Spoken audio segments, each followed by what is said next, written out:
All right, and we're live. Welcome to Winterviews Series 5, Episode 5. I am your host, Catherine Silva, Cat for short, and today we have the amazing Kyle Winkler on the show. How's it going, Kyle? I'm well. How are you doing? Pretty good, pretty good. Um, yeah, I just want to say that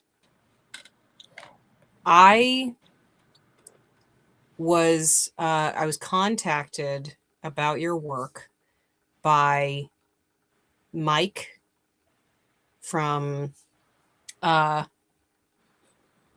uh well, From Beyond Press. from Beyond Press. Yeah, Mike Phillips. Yeah. Mike Phillips, and he reached out to me last year with the intention of asking if you could come on the program last year. And I, at that point, already had a full guest list. So, but I was really interested in this book because I had seen it around and it had a really interesting concept. And he sent it to me on ebook for me to read, and I started reading it. And I'm better with physical books generally. So I ordered it from you, and you very kindly sent me a signed copy. And I love this book. Great. I'm so happy. It's It really makes me happy to hear that. it's just like I love that it is its own thing, and it is like the voice in this book is just so wholly unique. uh and I just I haven't read any of your other work, but I get the feeling that that wholly unique voice um is just part of your style.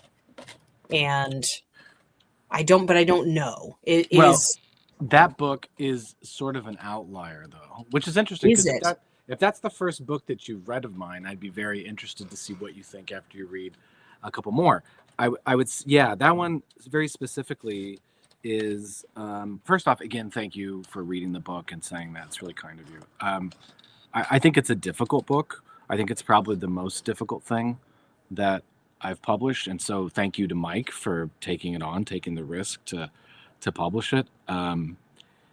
And yeah, it's different because I knew I wanted it to be like highly rhetorically charged. I knew I wanted it to be at a really sort of almost ridiculous register, and I had to I had to create a I don't know if you do this, but when I'm working on something, I sort of need like a lodestone or a guiding star to like Mm, keep me in a sort of like bounded area so I don't get too bananas. And I always have books everywhere around me, and I was like, well, what if I just keep a couple of things around to sort of like concentrate me? And I knew that it had this sort of like PI aspect because of the private investigator, yeah. and I also had this voice that kept coming in that was just really like, highly poetic, like ridiculous. Mm, And I was reading a lot. I mean, I love Wallace Stevens and I love John Ashbery, but I also really love Cormac McCarthy, and I love old uh, old pro. I went through a period where I was reading really old, like 17th century stuff. So not just okay. Shakespeare, although I do love Shakespeare, but people like Thomas Brown. I don't know if you've ever heard Mm, him before. Browne, who wrote. Actually, it's part of the. Um, it's part of the what's the word I'm looking for? Epigraph, and it's urn burial, which is this sort of like weird. I don't know what Thomas Brown's job was. I forget, but he had many different things at the time, and he sort of wrote this archaeological tract on like urns in Norfolk, England. These like hmm, burial urns, and it's when you read it, you have to like really change the gears of your brain to be able to take on that prose. It's early modern prose, but it's not too far. It's not like reading Chaucer in the original or Beowulf in the original. And so that was kind of what I wanted. I wanted something that was really, really, really up there, and I wanted to mix it with hard-boiled detective fiction, and I wanted the two things to smash together. And so the original version of this book that I wrote was around 100, and I'm going to flub this a little bit. I think it's like 100, it was 120,000 words or something like that. Okay. Yeah. So it was considerably longer than the way it's published. And I, long story I won't get into here. It ended up being, I changed it all front to back, and I cut like 40,000 words or something. And changed the formatting, and then that's when the style came in. It was written more plain or more prosaically, and so it was through the revision that I changed and cut stuff out and started adding scenes, and everything is now like left justified small snippets with white space, and I did all of that. So that book took a long time to get, and I just thought there's just no way that's going to happen with this book. And then Mike came out of the ether like an angel, a black angel, a beautiful angel, dark angel, and said, "I will publish it." And he did, and he did a great job. And I am forever thankful for him, and for anybody who ever picks up the book, which is why I'm like so happy that that's really the only book you've read. Because every time people are like, "Oh, I've only read The Nothing That Is," and I'm like, well, that makes sense though. Right, because that's, I think, in a lot of ways, the most accessible book of mine. So, yeah, I've got I think The Nothing That Is and Tone Bone were two that I had like put on my TBR for the next things to read. But I think what really endeared me to this particular voice was the fact that I really like old, like, detective films. yeah, I am a fan of Turner Classic Movies. Yes, TCM, and Humphrey Bogart just doing his private eye thing. And that felt like that had this essence to it.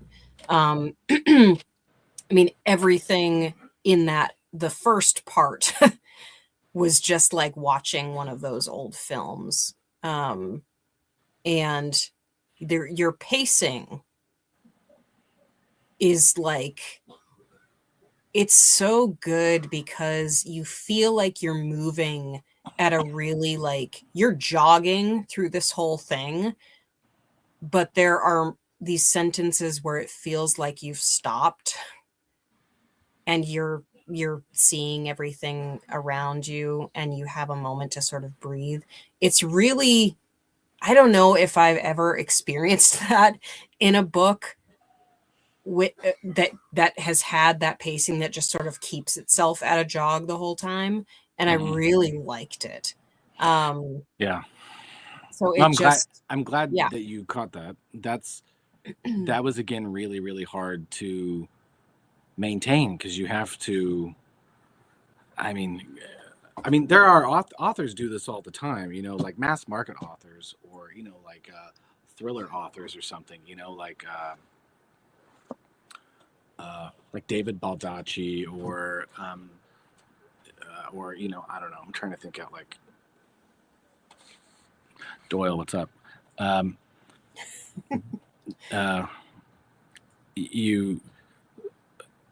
thrown off now. Stuff you'd find at an airport, right? Those things those people keep that up all the time. And it's short paragraph, or it's short chapters at least, and it's always like sort of cliffhangers, or it's whatever. And but in this case, you've got a PI, you've got who's independent, not even connected to anything, and he doesn't really know what he's doing. I mean, here's the other thing. I don't this is not like secret stuff. I mean, this is part of the reason why I did it the way that I did it was, Have you ever read the Odyssey before? Homer's I actually have. Odyssey? Yes, it's Okay, been a long a time, long time ago. but So yeah, there is a minor character in there, and as I mentioned in the book, yeah. named Elpenor. I go through the whole thing. I talk about it, right? Yep.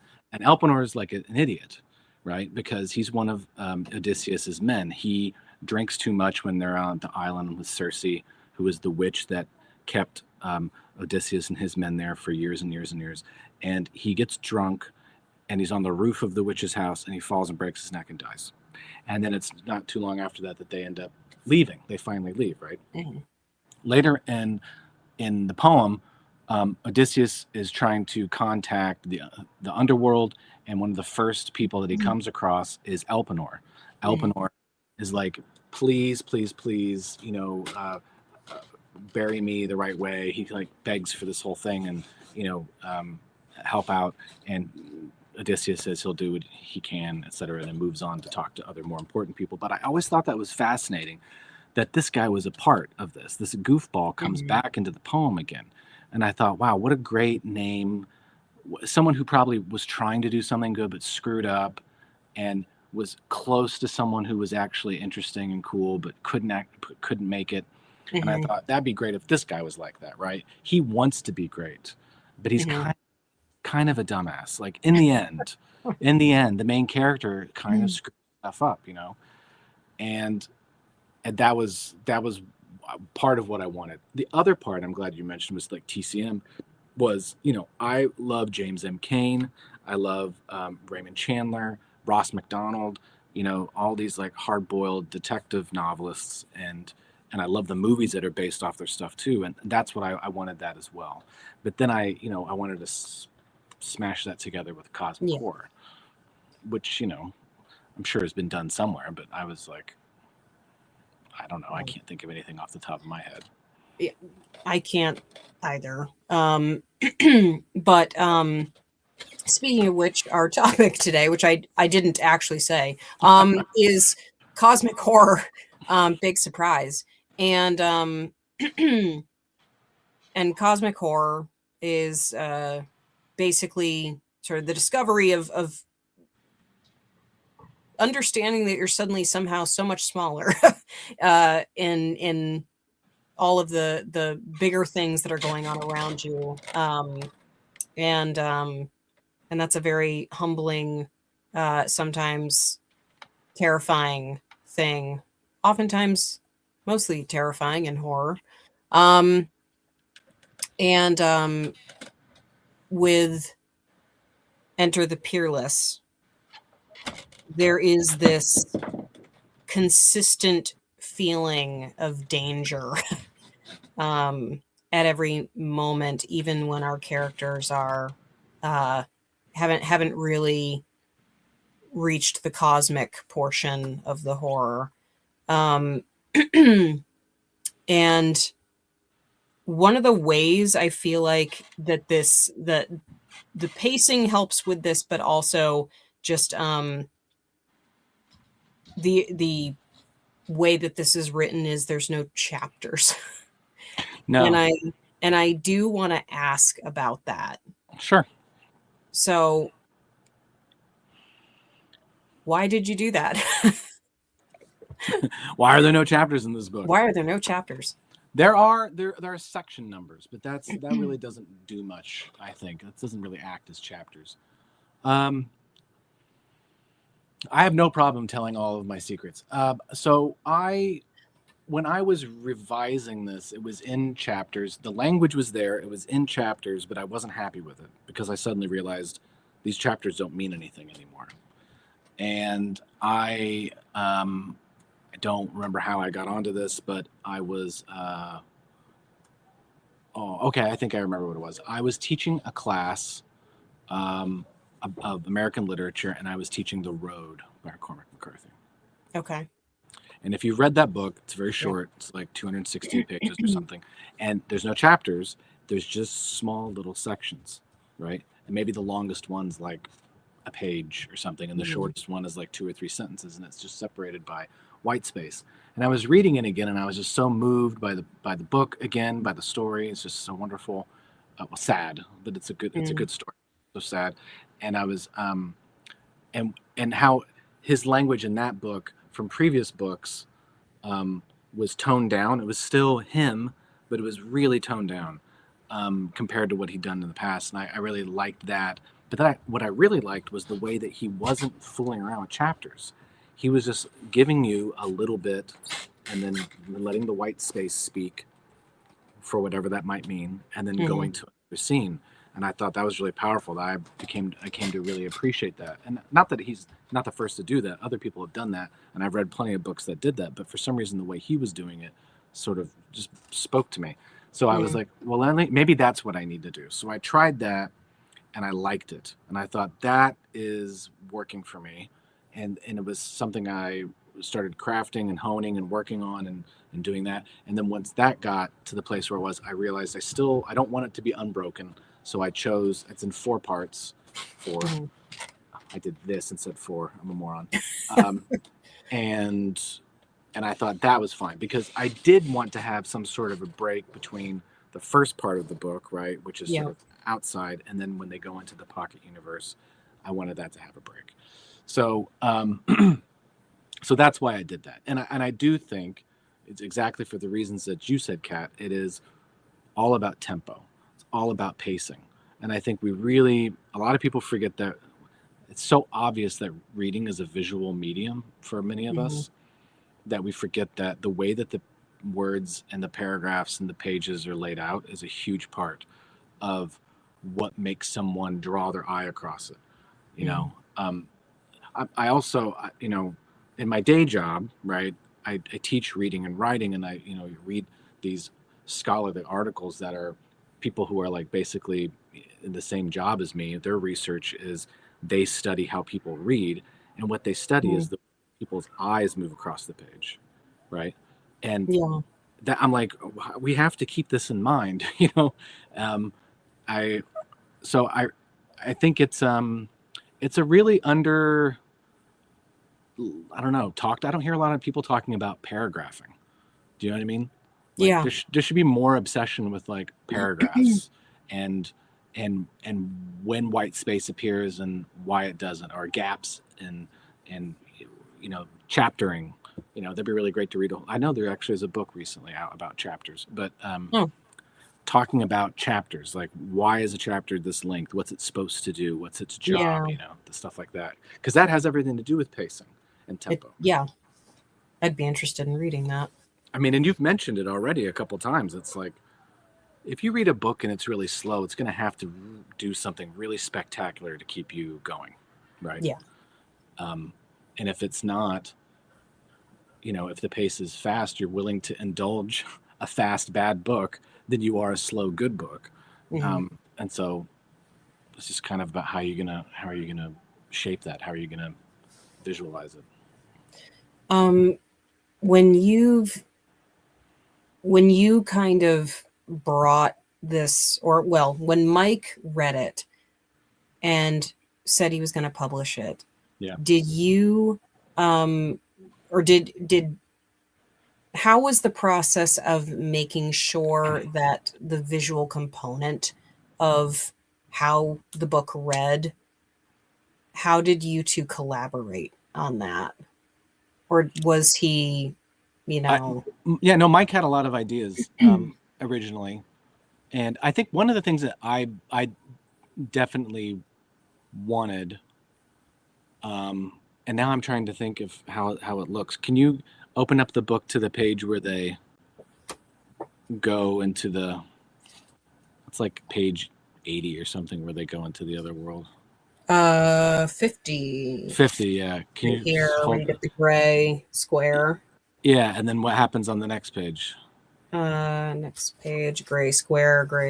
You've got. Okay, that was what I wanted. We said black, right? So he did a test one, and the ink was too much ink, and the paper couldn't handle it, so it got all wavy. And we were like, well, what do we do? Do we do like a shrinking square? Or we had all these different ideas, and I think Mike was the one who was like, why don't we just make it gray, and we can keep the idea, but we don't have to turn it into a Pringle. And I was like, that's great. And so it ended up being, I think that's fine. I got that idea. Stealing things. I got that idea. I actually have the book right here, but I wonder if they printed it in here. it's from Tristram Shandy, and there's a part in the book by Lawrence Stern. This came out in the 1700s, where a character really important to the speaker dies, and it's just Oh yeah. this is how it's Yeah. represented is with the black rectangle. And I'd always remembered that, and I wanted that to somehow, I like messing with stuff, not like in a House of Leaves kind of way. That's a little too much for me, like we Yeah, have to but turn the book upside down and do stuff. But I like, you know, I like messing with things in little ways. I wish I could do more of it, but that was one of those things that I thought would be really cool. How do you represent? You can say in words that someone goes through a portal, but like how cool would it be if you could find another way to do that through yeah. typography or visual stuff? So that's what we did. Other than that, Mike did everything. Mike did the proofreading. He laid it out. Awesome. We did get a really cool guy named Frank Pollard, who's a local artist in Chicago, where Mike's from, to do the cover. Which that whole thing was a model. The guy built everything. Oh, that's cool. So that trailer on the cover is actually about a foot and a half long, Okay. and about 6 inches high, and he lit it, and those are like model trees, and he lit the background, and he's amazing. He took like 200 pictures of all this with different, there's like little people and cars and all this different stuff, and Mike and I decided that was the best picture to use, and that's cool. So yeah, in any case, there was a lot of people went into the book. But on the inside, it was all Mike, and I think the only thing I asked for was like, can I have more spacing between the lines? And he was like, that would add more pages, and I think that costs more money for him. And I was like, okay, we don't have to do that. So, you have to meet in the middle, and and I think the book looks great, and he did a great job, and I love Mike. Yeah. So yeah, it does look good. And the other thing is playing with how a novel is laid out, and sort of engaging with the audience in a different way is almost it fits with cosmic horror even more because it's almost like there's just an additional medium that readers are paying attention to. It's almost like an outside force that's sort of moving in on the actual words of the book. It feels like there's something greater happening. And I've seen that I have actually seen that in other cosmic horror, where, the person who is doing the interior layout and the formatting has done something so that you feel more drawn into what's going on the page, and it feels like there's more going on. And that was with Devil's Creek. Which I think Todd did the layout for, and you get these sort of like, I think it's like the pages are sort of like breaking up the further you go through the book, but it feels like there's just an additional element, which is really cool. That's I love it when things like that work. Again, like the go-to thing I always think about is like the House of Leaves, but there are other subtler things, like the inclusion of I feel like older books used to do this more, like hand-drawn stuff, like when you would have something scrawled in cursive and then they'd put that right in the middle of the page. I think Stephen King's books do that sometimes. He'll have those types of things, or I like little graphs or little pictures or diagrams or things like that. In fact, that reminds me, there's a book that is out now I think it's called Strange Houses. It's published by Harper, and it's by a Japanese author who we don't know their real name. They use a pseudonym. Okay. And the book is a series of layouts of a house from above, like Mhm. the way you'd see it like in a like on a realtor.com thing where you see the floor plan, Yeah. and they're all impossible. Like Mm. doors lead nowhere and stairs go nowhere, and there's like all these rooms inside of rooms, and the story uses these to tell this like weird That's cool. mystery type thing. Yeah, so that's another. I love the idea that you're using just some different type of image or some type of different graphical element to convey what language is not supposed to be able to describe, which is Mm. ostensibly what cosmic horror is about. Is that you're effing the ineffable, as it were. Like you Yeah. can't. Yeah. You're trying to hold on to something that's not meant to be held on to, um, which is why everything, and especially in Peerless, is so just around the corner, just over the horizon, Yeah. just can't get your hands on it, you know, um, which is way more terrifying to me than actual seeing whatever it is that's Mhm. causing the horror. You know, that's Yeah. never the fun part. It's always the dread and anxiety beforehand. That's the Yeah. The imagining of what it yeah, could be. you're imagining. That's what, Yeah. you know. I I don't do if I do my job correctly, I don't actually have to do much. Your brain will take care of all of it, Yep. right? If I just set up the preconditions for being scared, you will fulfill them. Mhm. Um, that's hard though, you know, because people can scare themselves. That's not hard. Yeah. I do it all the time. You know, it's hard to go to bed because I'm terrified of like I know that it's just an open closet door and those are my clothes hanging on it and stuff, but I'll you know my brain wants to tell me that there's a 8-foot guy standing there. You know, Yeah. so it's I not do really that as well. it's I'm not smart enough. Mm. My lizard brain doesn't care. Have you ever done that where you've set something up in the book and then you're like, okay, time for bed, and Ah, it's like, oh, um, well, shit. so there was so this is interesting because like for a while there I was like my job is to scare myself, and if I scare myself I'll scare the reader, and I still do think that. But when I was writing Grass Hands, which is my fourth book that's released, um, I when I was writing it, I was sitting at the table I am sitting at now in my basement was my old kitchen table upstairs, Okay. and I was sitting there, and I would get up every morning at 5, and I would write. So I was writing in the dark because this was over the winter. It was like January, February, and I was sitting in the dark, and I'd have my coffee, and I would put my headphones in, and I was listening to Sun, the band Sun, Mhm. SUNN, with the like parentheses after it. They're just like a drone metal band. Okay. And I was listening to the same album by them on repeat over and over. And I was trying to put myself in a really, really specific mood Okay. and a Yep. mindset. And I wrote a scene where um, the two main characters go into this house in the country that looks like it's abandoned.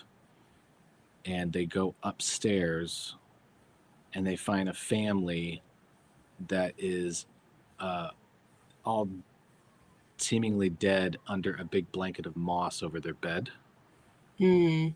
And they cut open the moss, and when they do that, this man's head pops out, Oh shit. and he like he screams at the top of his lungs, "Turn the lights on! Turn the lights on! Turn the lights Oh on!" my or something. god. And that for me was like, because I didn't know that was going to happen until I was like about to type what was going to happen, and I visualized it, and I scared myself, and I finished typing it to get it down, and I was sort of like, I think I'm done for the day. Yeah. I mean, and me just saying that doesn't maybe even sound that scary, but like in the moment with the music and the darkness and the thing, and I'm like, it's just me and the words, and I'm, you know, in your head. Um, yeah, that was enough. I was done with it. Yeah. And I I mean, think they, I've written a couple of other things in various, but I know there was a scene in Tone Bone that was kind of freaky that I wrote, again, at a country house, a lot of like farmhouses in the country with no one yeah. around. they're scary. But I grew up in a rural area, so in a small town surrounded by rural areas, and spent a lot of time in rural areas. So, but you're in Maine, right? Oh yeah, no, so they're mostly yeah. rural. Yeah, okay. Yeah, it's lots of farmhouses and woods and broken down shit. So broken down shit. That's a good way to put it. Yeah. No, I can imagine too that when you get the idea, the eureka moment, it is terrifying. So I totally went out of order of the questions that I was going to ask you. That's okay. But I do feel like we should go back to the beginning. Yeah. And I would like to ask you what your introduction to cosmic horror was. The kind of aha, this is what this is, and I like it. Well, when I think about cosmic horror, I don't just think about sort of like the typical like Lovecraftian type of creature from afar in deep space or in the deep ocean or something that comes along. I mean, although those types of things do appear in my books, but I'm very interested, and I think cosmic horror has its seed or root, like you said, in something that's much bigger than you that you don't know about. And it doesn't have to be literal size wise. It can be bigger than you in a different type of way. That's why I think a lot of sort of like deep conspiracy movies almost make me think of like cosmic horror, because conspiracy, depending on how big it can be, is almost like a mega structure, right? Yeah. And you can't touch it, which leads to the whole aspect of like a cosmic being that's unknowable. And in a weird way, how deep a conspiracy goes is unknowable, and you can't touch it. So it doesn't necessarily have to be some sort of entity. So I always go back, and I think I've said this somewhere else, but I stand by it, was a Dr. Seuss book called There's a Wocket in My Pocket. And I had that book when I was little, and there's a part in the middle where the main character is roaming with the plot of the story. It's not even a plot or a story. This boy is just roaming around his house, and there's all these weird creatures that exist, right? Like wockets and all these other things. And the book is meant to teach you language through rhyme and stuff. But there's a part where the boy goes into a room, like a living room, that's dark. And the way that it's illustrated is just amazing. And he's tiptoeing around the outside of this large rug in the inside. And underneath the rug is this huge bump. And it says something like, "And I'm worried about the vug under the rug." And you don't know what the vug is. You never see it. You don't know what it is. That type of crap that was like the first time I think I was really terrified by something I read, and saw was in that book. And it was just so absolutely creepy. And I still look at it and think about it, So if that's how we're going to think about cosmic horror, which is that's how I do anyway. That was my first probably introduction. On top of that, my mother, bless her, who's not around anymore, let me watch HBO way too early in the 80s. Oh. And so I had like sort of unfettered access to R-rated movies, especially horror movies, really early on. And I didn't really realize who John Carpenter was until in my 30s, really. I'm in my mid 40s now. So so it was a while, but I was watching and loved John Carpenter movies. Starman, Big Trouble in Little China. Those I never watched The Thing until I was much older, or Halloween. So it was sort of these weird, and I didn't understand that he directed both of those. It was just so strange.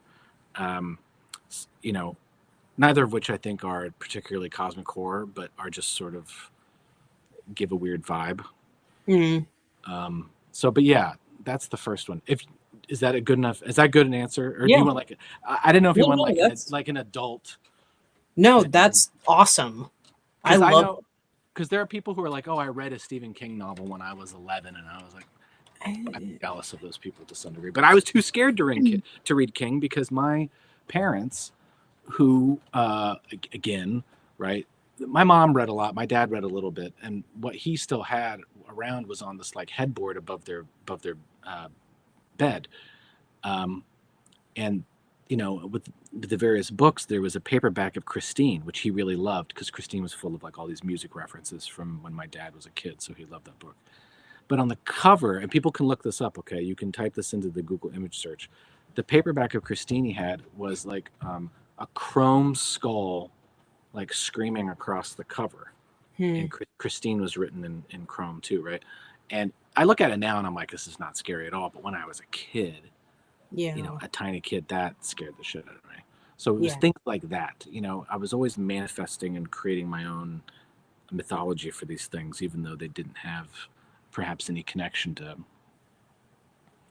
cosmic horror. But a walk in my pocket. So the thing is though that like I have found a lot of inspiration for horror in non-horror things, and a lot of like family child oriented non-horror things, just kind of, and especially in the 80s and 90s, just kind of gave that vibe, I think, without really trying. and I go back to those all the time.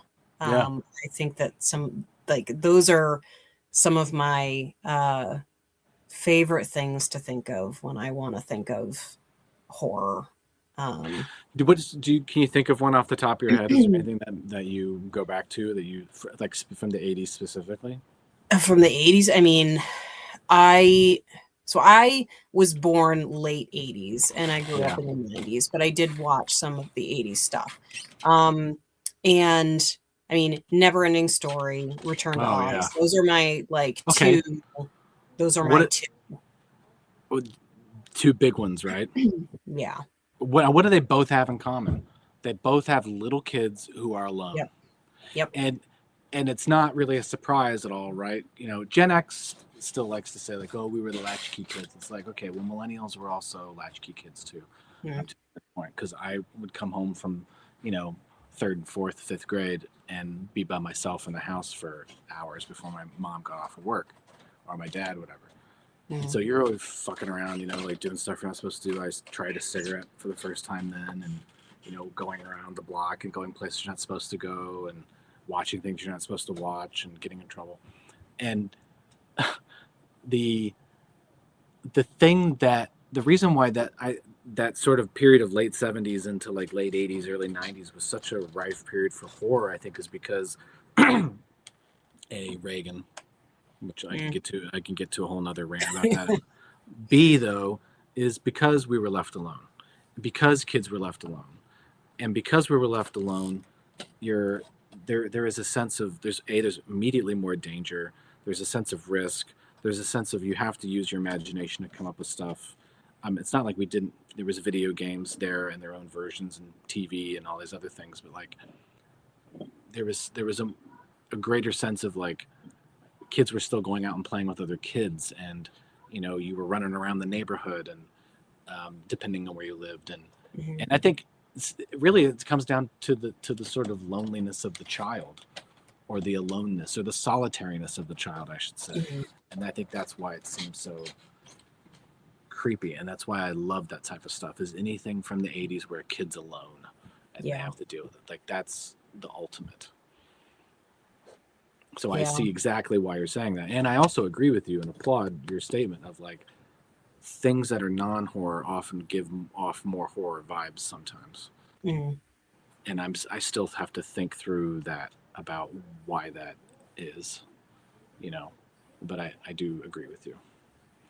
Yeah, I mean it can be the weirdest, littlest thing that means nothing to another person, and it will just like hit you in such a weird way that it stays with you.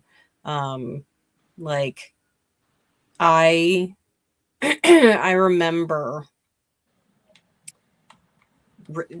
on to Return to Oz as that, you know.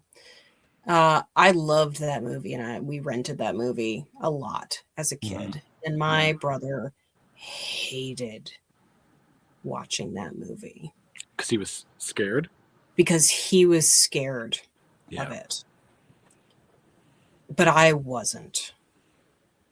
And now I look back on it, you know, as an adult, and I'm like, well, of course he was terrified of it. There's a lady walking around without a head. Yeah.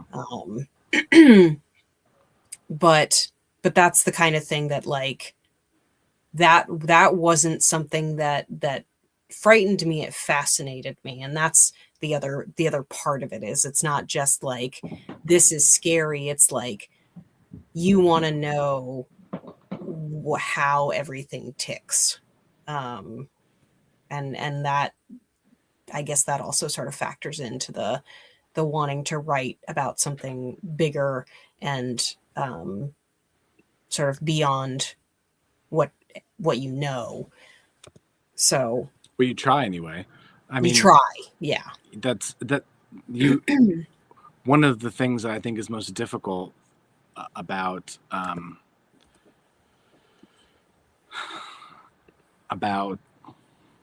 trying to write about something that is indescribable is why. How do you know what you're even supposed to say? Right? Like, which is why so much, and this is not original with me, I read this in like some, you know, academic stuff, is that that's the reason why the original language of the cosmicists, or folks like Lovecraft or Clark Ashton Smith, was so elevated. That's why the register was so high, was because as a way to make up for not being able to, or not going to describe anything that is concrete, like a creature, you would use this really rarefied language and this high rhetorical register as a way to cloak it in some way. It would be the substitute for that. The language would take over. And,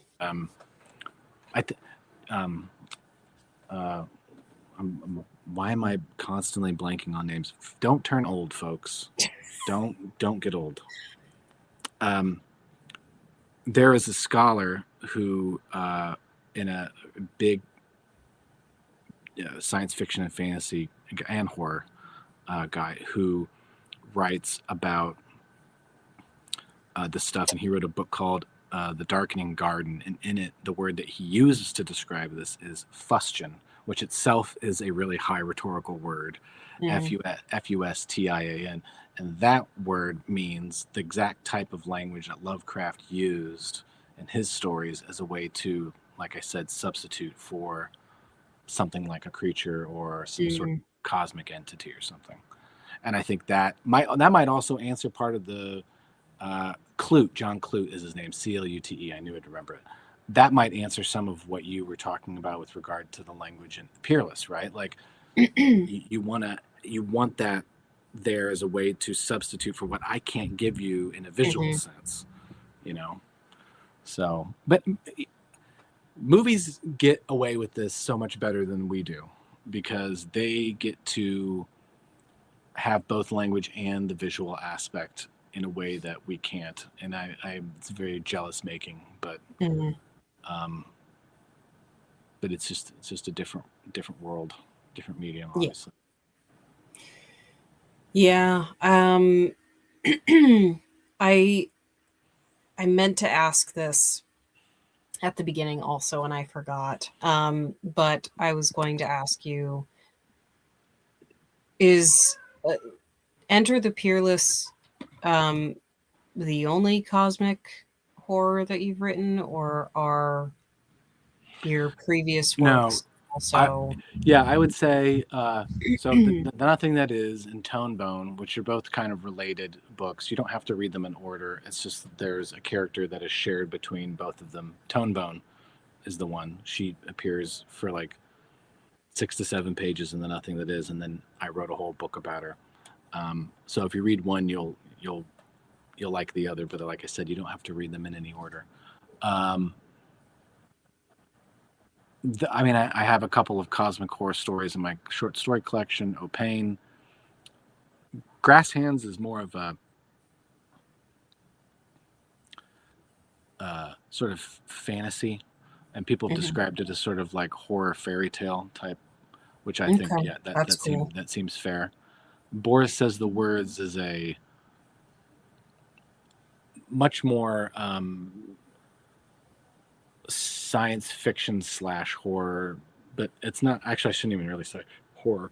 It's much more science fiction and fantasy with lots of Russian literature slathered all over it. It's a very Chekhovian book with a lot of science fiction and fantasy. Um, but it also, I tried to do everything in that book. I put everything but the kitchen sink in there. So, um, and Peerless is cosmic horror. What am I leaving out? I think it's it. Okay. The Ship of Death, the book coming out in the I was gonna fall, say. is that cosmic horror? No, I don't think it's really cosmic horror. Maybe somebody could find an element. There's a game that the characters are playing in the novel that could be cosmic horror. Okay. But the outside, the outer shell is not necessarily that, but the story on the inside might be. Okay.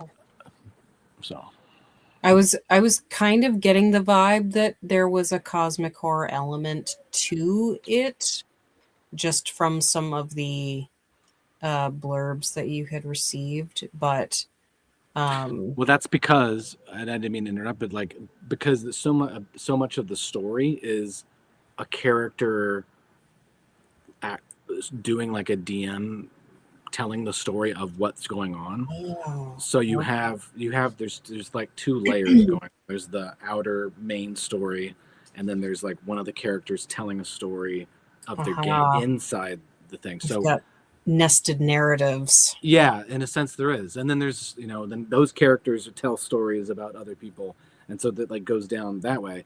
Um, and so yeah, there's that cosmic horror element to that in that one. Cool.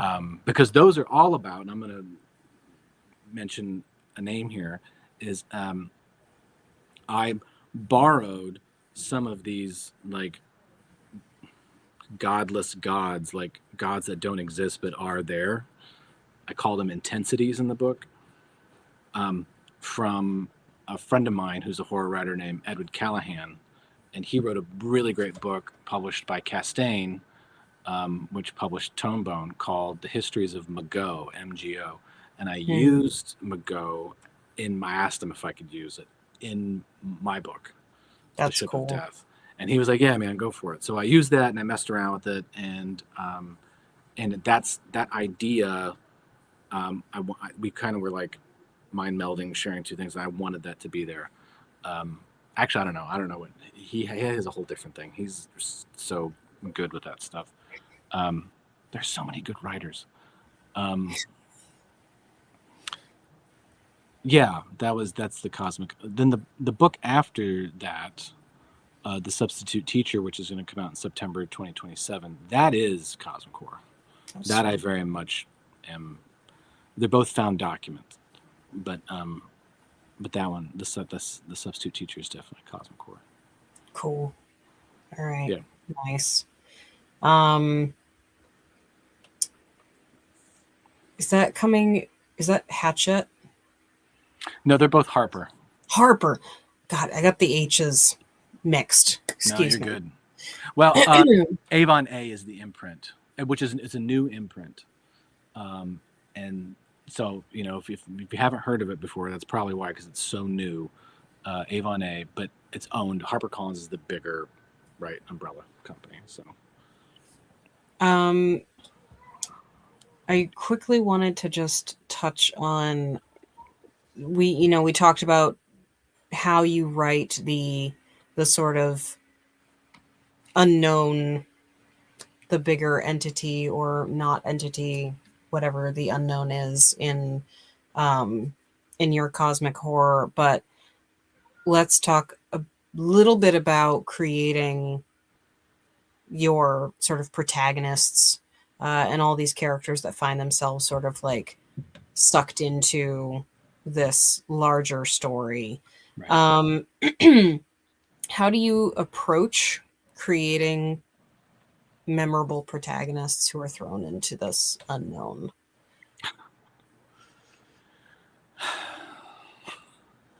All the easy questions. Mm. How do you write a memorable character? Well, let me ask you: is Elpenor memorable to you? I think he is. I mean, Okay. he's definitely designed as an everyman Yep. character. You do get that feeling. Yep. Um, but I think he's memorable. Okay. So the way that I approached it was like this. When I knew it was going to be first person, because it kind of had to be when I was when you do something that's like detective or mystery geared, the first person voice always comes in because the detective's telling you the case, right? So I knew I wanted it to be comfortable and familiar. I wanted that person to be open. I didn't want them to be the sort of typical detective who was flawed. Well, like detectives in shows are always like, oh, they're alcoholics and they're cheating and they're divorced and they've got a dead sibling or a dead child or a dead partner. So there's always some major Hmm. flaw. And I was like, no, no, no, forget all that. Like, yeah, maybe he has an X here and there or something, or but I wanted him to be like he's got some debt and he's looking for a new job. That's it. I didn't want him to be crazy, like Yeah. tragic. And I think the other part of it is, and this is something I learned from like Charles Dickens and Thomas Hardy and Chekhov and other people, is to have like really, really, really good secondary or flat characters. In this case, they're not really flat, but they're definitely secondary or minor characters. Because so like Don the Knife, Hmm. Hugh Gardner, um, you know, people like that you want to surround your main character with, because in a weird way it takes the pressure off of them and you are allowed to be more wacky or sad or funny or Hmm. existential or philosophical or whatever you're going to be in those people, because they're not the one that the reader is writing on the back of. um, and in reality also, like, I've spent a lot of my life around really colorful, crazy, fantastic, oddball people, and you just remember the way that people talk, and you remember the things that people say. And so I'm from like southwestern Indiana, where Indiana and Illinois touch, and I'm about an hour north of Kentucky.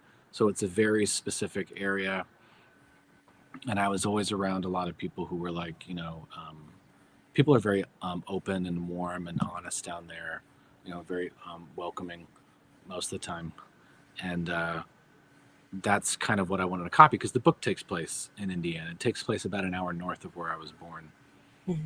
And that's that's kind of what I was aiming for, was a sort of um, I hate the word homespun. That sounds so cheesy pie, but it was like, I don't know. I want, a guy who's not afraid to go into the local diner and sit down and wouldn't be worried about it. I mean, he's Hmm. or going to a Cracker Barrel. He wouldn't be ashamed of that. But he would also, he understands that it's also stupid, like, or that it's kid Yeah. or whatever. Um, I feel like I'm not answering your question very well. I mean, he's Genuine. I he mean, because he's a dumbass. Like I said this before, he's that's like yeah. he falls into these situations where he doesn't understand. Like, he thinks he's better at what his job is than what he really is. So there's a scene early in the book where Elpenor, the PI, uh, is trying to canvass this area around this trailer that he's trying to find out what happened inside of, and he goes down this driveway to this knife grinder named Don Hmm. Paczynski, who he ends up calling Don the Knife. And Don's like just a good old boy, right? He wears Hmm. t-shirts, he chain smokes, he's a knife grinder, he doesn't give a shit, he's a high school dropout, you know, and I think ultimately has a good heart, but is he doesn't suffer fools, just like a lot of people. And so when Elpenor asks him these questions, trying to be the investigator, he sees through it immediately. Mm-hmm. He's like, "Get the hell out of here!" He's like, "What are you doing? You don't touch that. Don't do this. I've got knives around here. What are you doing?"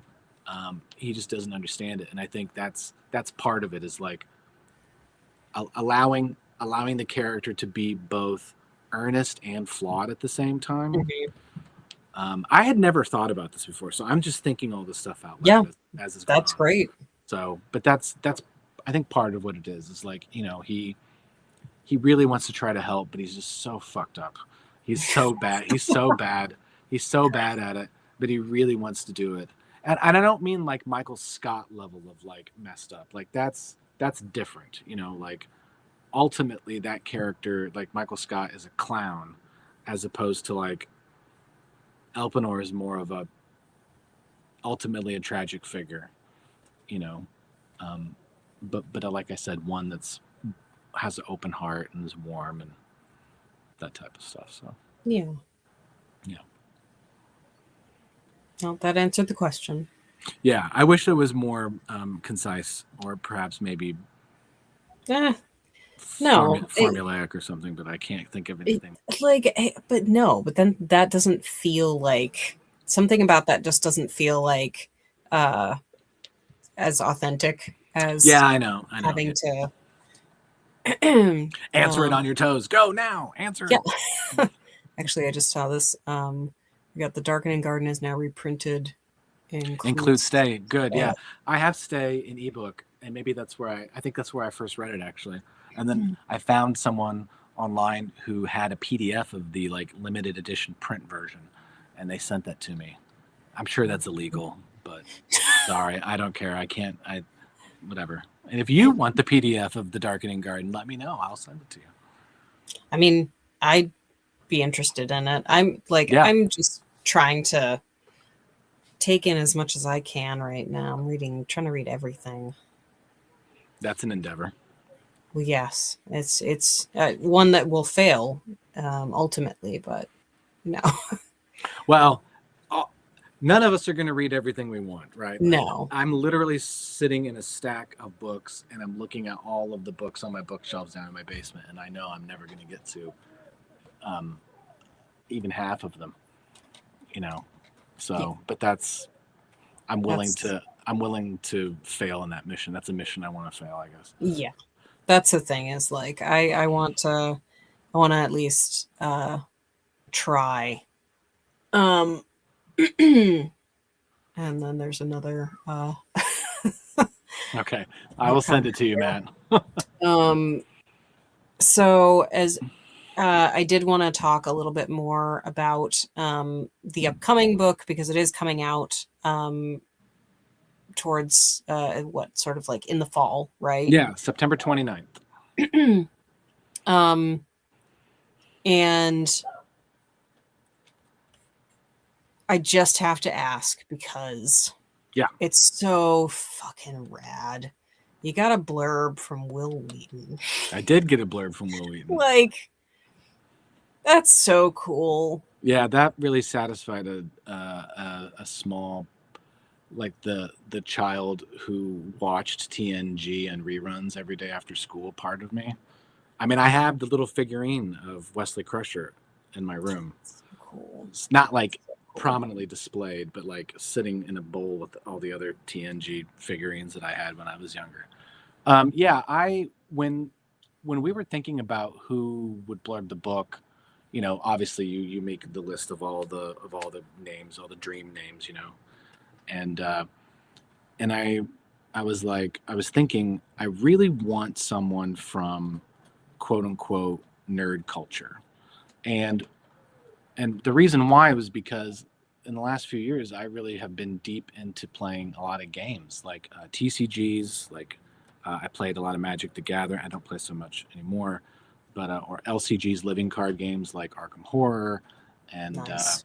And playing and doing a lot of tabletop. I was getting back into tabletop, so like D&D type stuff, and then also playing a lot of board games. Like I never used to play board games at all, didn't like it, and now I'm sort of like This is what's behind me, by the way. That's what I mean. These are all card games and board Oh, games, sweet.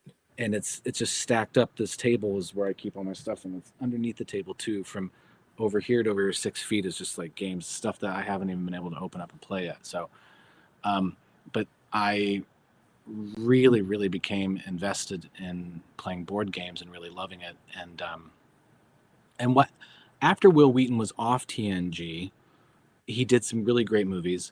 And then, there was a part where he didn't do too much or was not visible. And then later, like say in my early 30s, he started hosting this show on YouTube called Tabletop, where he would like play games and talk to people and do stuff. And I Mm-hmm. watching that, I loved it. And that's how I got back into thinking about games as a thing to do as an adult. Like, yeah, I'm 30, 31, I can play D&D. Like nothing's going to stop me from doing that for the first time, but I didn't play it when I was a kid. Anyway, I thought, okay, so Will represents all this gaming stuff that this book is about, and he's like this figure, and I like him as a person. I think he does good stuff. He reads short stories on his podcast, and he narrates audiobooks, and he does all kinds of stuff. And I was like, well, what about like him or Will or Patton Oswalt? And so we tried for Will, and he got back and he liked the book. Oh my God, amazing!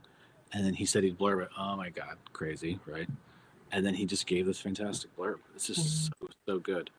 So yeah, I really appreciate that he did. And then what's even crazier is when I revealed the cover online, right? I like added him, and he responded, and I was like, ah. So it was It's so cool. it was a fanboy moment. And that cover is so cool. Like, yeah, the cover so is cool, very good, and I all that credit goes to Peter Strain, who's an illustrator in the UK. You should all check his stuff out. Strain is Strain. He does these reworkings of movie posters, which are really cool. And he's done some really neat animation for the intro of a TV show over there in the UK. And he's just awesome. And he really knocked it out of the park. And Juliana Lee is the designer for that shoot. She's at Harper. She did a really great job. I mean, I couldn't have asked for a better cover. And the thing is that also the inside of, no one's seen this yet, obviously, the inside of the book is all found documents. So it's not just paragraphs and and then chapter titles or anything. It's things look like documents. nice. And so that took tons of time to like put together and make it look as good as possible. And so there all and I had nothing to do with that, right? Everybody, all these artists, interior designers and stuff, there we're putting all that together. So really excited about how the book looks, really excited about anticipating what people are going to say about it. I'm really excited and eager to hear what people think about it. So Awesome. Awesome. So everybody that's watching, you need to pre-order the ship. That would be lovely. Like, you will want this book, guys. I hope so. Do it. In our wrap-up questions. Yeah. I took notes for these. Oh, sweet. Yes. All right. So the favorite examples of cosmic horror in your different medias, your books, films, games, TV, etc. That's the first question. Okay, so I'll start with books. Okay, so in cosmic horror, or that, however you want to think of that, B.R. Yeager's Negative Space is what immediately comes to mind. Published by Apocalypse Party. It's one of my favorite books of the last 5 years, 6 years, whatever. And he's such a good person. He's such a great writer. The book is just amazing. I'm just an evangelist for it, and I'm not an evangelist for a lot of stuff. But that book is one of the few that I'll go to the mat for.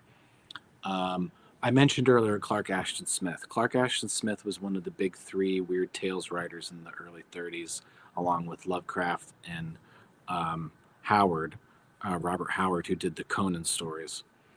And Clark Ashton Smith was the one that was like least recognized or talked about, but I think he's the best. I've obsessed with his stories. He never wrote novels.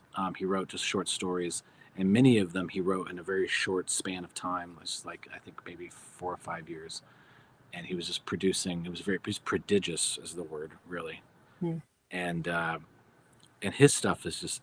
I mean, I've never read anything else like it, and I think that's the thing that's like most influencing me right now is our Clark Ashton Smith stories, especially the ones that take place in a land of sort of dying earth, such setting called Zothique, Nice. Zothique. Right. Kelly Link's stories. I think Kelly Link has some really. I don't know if she'd call them cosmic horror. She probably wouldn't. But like, there's a novella in the collection Magic for Beginners called Magic for Beginners, and I think that's cosmic horror in my mind. I read it that way. I mentioned my buddy Edwin's book, The Histories of Mago. I think that's a really fantastic cosmic horror book. And then Stephen King's novella, The Mist, is just, and the movie, the Frank Darabont movie, is also really good. But I think the novella is better. I think it's just really, really great. It's terrifying. Movies.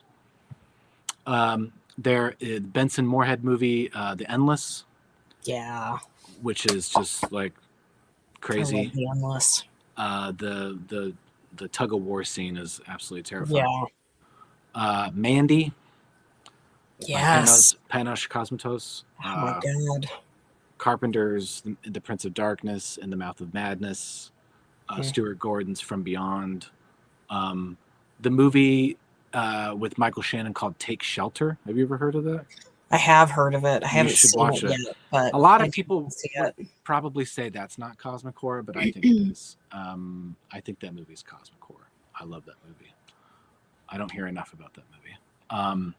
Games, I had mentioned Arkham Horror, which is a living card game.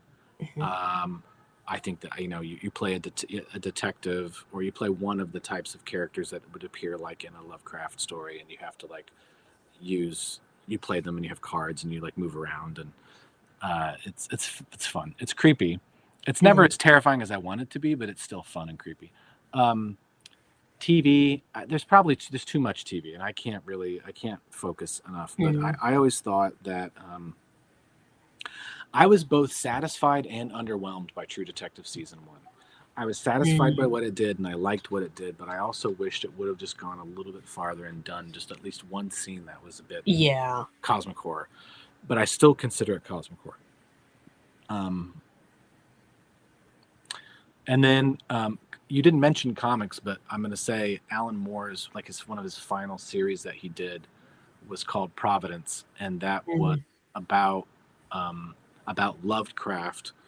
He was telling a story about Lovecraft and how if the things that he wrote about were actually real at the time. Like, it wasn't that Lovecraft invented them, it's that they were real and he saw them and he was just reporting. So his stories were more like what he saw in Rhode Island and in the Northeast, and that's what became. And those comics are terrifying. That's some of the scariest shit I've ever read in a comic book. Is in Providence. So yeah, those are my faves, or my recommendations, or however you want to put it. Have you? I don't. This is one that's not necessarily, again, not something that people might assume as cosmic horror, but Coherence. I've heard of this. I think there is a cosmic horror element to that movie that is not. It could have been investigated a little further, but I think that it's there. What's it about? Remind me. It's a bunch of friends that are having a dinner party, and then there's kind of like this big blackout, and time sort of starts to loop on them. I've never seen this. I have to watch this immediately. And I think it's one of those super underrated films that just really messes with your mind. But it's definitely one that I think plays with the idea of cosmic horror. But yeah, you listed a couple of like my favorite ones off the top of Yeah, your list. I'll add that one to the top of the pile for sure. And I'll then check that out. there is, I don't know if you're a video gamer or not, Not so much. but Still Wakes the Deep is a more recent video game that came out, which is very cosmic horror, and it's about a bunch of people on an oil rig that kind of get trapped there by this entity, and then sort of what happens to them there, and it's super scary. And Is it? Can you play it on Switch? I I actually don't know if it's on Switch. Because Um, that's the only system we have in our house. My kids have Switches, so gotcha. Dead Space. Dead Space is another one, definitely, which I have not played, but there's several Dead Space games that are all cosmic horror. And then this one I don't know, Immortality. but That's interesting. yeah. I Uh, think. Does anybody remember the old PC games, like in the '90s? They had like point and click, where you would like they would get really graphic. Wasn't there a game called like Phantasmagoria or something like that? I'm I always think, I'm obsessed with yeah. those. Um, That's true. Phantasmagoria. I like watching people play video games. That's true. I do I do. too. Yeah, I'm not. I like. I'm not like on Twitch or like on YouTube, but like in real life, I like sitting with people and watching them play. Especially if the person's really good and knows what they're doing. Like I love watching my kid play, like Zelda. So like Breath of the Wild or Tears of the Kingdom. Mm, I'll just sit and watch him do that. That's fun to me. But then yeah. like you do it, I'm like I don't want to do it. I don't want to do it. Yeah, that's no, I same. There are some games that I really do enjoy playing, and then but most of the time I am just content to watch somebody else play, and then I'll get ideas and I'll be like, okay, I can shut this off and go, use these ideas somewhere else. Yeah. Um Immortality Oh wow. Okay. Cool. would be okay. All right. Um yeah, the other point and click game that I was thinking of when you mentioned Phantasmagoria was Eternal Darkness Sanity's Requiem, I love which these was like titles. it was on the cusp, I think 2000 maybe. I think that's when that came out, so it's still kind of an older game that's point and click. Oh, Um a game. Okay, it's a game. It's cosmic horror, and it was influential. When I was in third or fourth grade, I had still had the original Nintendo. So we're talking like 90, mhm. and I really wanted this game called Maniac Mansion, which some Ooh, people in here might know of.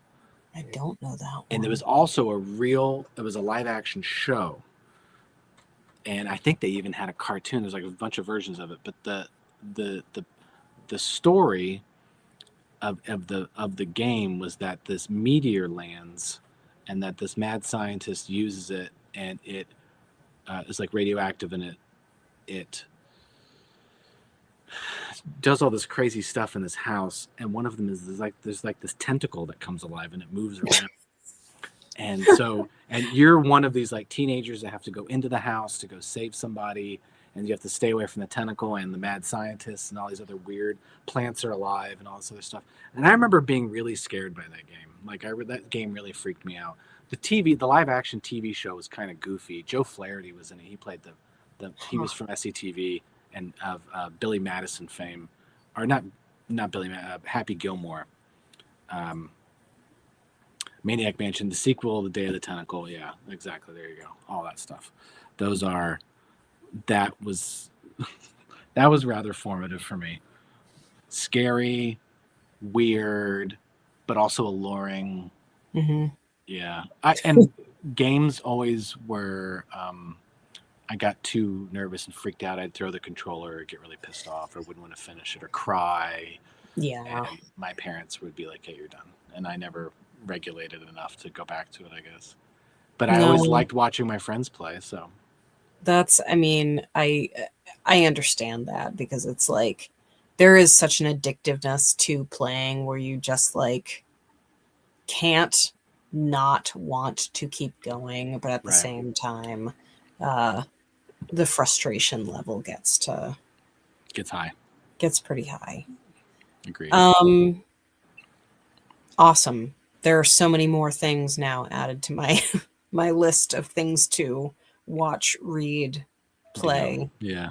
Uh, um, so last question Okay. is, are you working on anything at the moment that fits in the cosmic horror genre? Nothing that fits in the cosmic horror genre. No.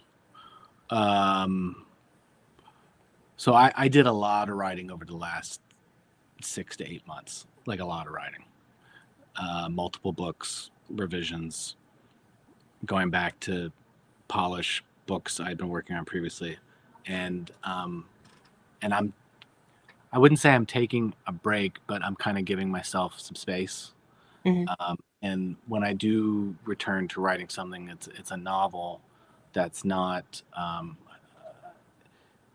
It's probably the most straightforwardly quote unquote realistic thing I've written, although there is some speculative elements lightly sprinkled over top of it. But yeah, I wanted to do something different. I wanted to write a book that didn't have a ghost or a monster or a telepath or Yeah. I just wanted to write about. I mean, I can't not have at least one weird thing in the book, but it's a very rather banal speculative aspect. But yeah, I just wanted to write about people who were from like where my hometown. I wanted to write about what it was like to be a father. I have 3 kids. I'm in my mid 40s. I feel like I'm kind of in that part where I want to kind of work through that. Mhm. So what I can tell you is that the book I'm working on is about a father and his son. So Cool. that's not very compelling, obviously, but Yeah. that's It's about a teaser. all I'm willing to share at this point. That's fine. Yeah. Yeah. Um, that was not the last question. The last question Oh, is actually where can readers find out more about you? okay. So three things. One, I do have a website, kylewinkler.net. I do update it, every 2 months. It's kind of a repository to keep all of everything that I have available there. It's not like I blog or anything. And then for social media, I'm only on Instagram and Blue Sky, and my Twitter or my handle on both, is at Bleak Housing, BLEAKHOUSING, Bleak Housing. So yeah, Cool. that's pretty much where I am, and then where I bemoan the failed state that is America, or share reels about what it's like to be a teacher in America. One of the two. Yeah. Well, I'm grateful that I got to learn a lot from you during this interview. So thank you. Oh wow. Well, For, no, thank you for having me. This has been fantastic. yeah. I mean, I'm probably going to go back and rewatch this so that I can then get a list of all the books to check out. I really did want to find that one about chapters that you mentioned. Yeah, So, I'll look it up and I'll send it to you. cool. Like the link to the book or something. Nice. Thank you. Yeah, no problem. Yeah. Thank you for coming out tonight and for giving us all this awesome information about cosmic horror.